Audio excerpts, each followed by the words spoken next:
All right, so here we are on day 10 of avoiding pitfalls. And this is all about sound design basics. I want to emphasize basics because our goal here, remember, is to finish songs. So we don't want to dive so deep into sound design that we get lost in sound creation instead of song creation. So there shouldn't really be any pitfalls for this homework today, but just a couple things that I will mention.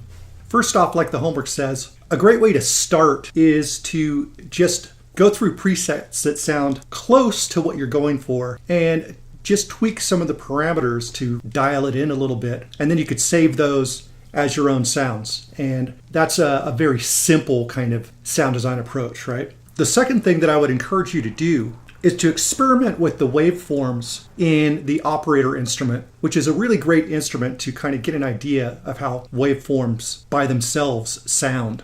And this way you could kind of get accustomed to the different waveform sounds. So when you're going for something a little bit brighter or a little bit tougher or a little bit softer and warmer, you kind of know what to go to through the spectrum. For example, with bass sounds, you're usually going to have at least one layer that is a sine wave or maybe a filtered down triangle wave of some sort. And then if you're going for something that has more mid on top, then you may use another waveform for that. And then both of those layers together will create a great sound. And that is basically additive synthesis, where you have two separate sounds that you're putting together to create one sound. And then you have FM synthesis, where you're running one sound through a frequency modulator, which is basically a really fast LFO. And that LFO can be a sine wave, it can be a square wave, a saw wave, or a triangle wave, or a pulse wave. And each of those will affect your sound differently.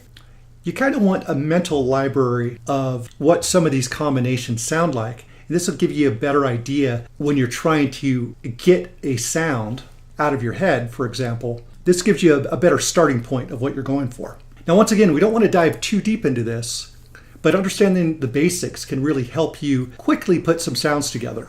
And then another thing that's important is, if in doubt or if your sound design is slowing you down, definitely take advantage of samples. By grabbing a sample and running them through EQ and certain effects, you could really personalize that as well. In tomorrow's lesson, we're going to get into some great ways to come up with fantastic sounds without needing to be an expert sound designer. So learn the basics today, but don't get lost in it, and we'll dive even deeper tomorrow. So enjoy the lesson, and we'll talk soon.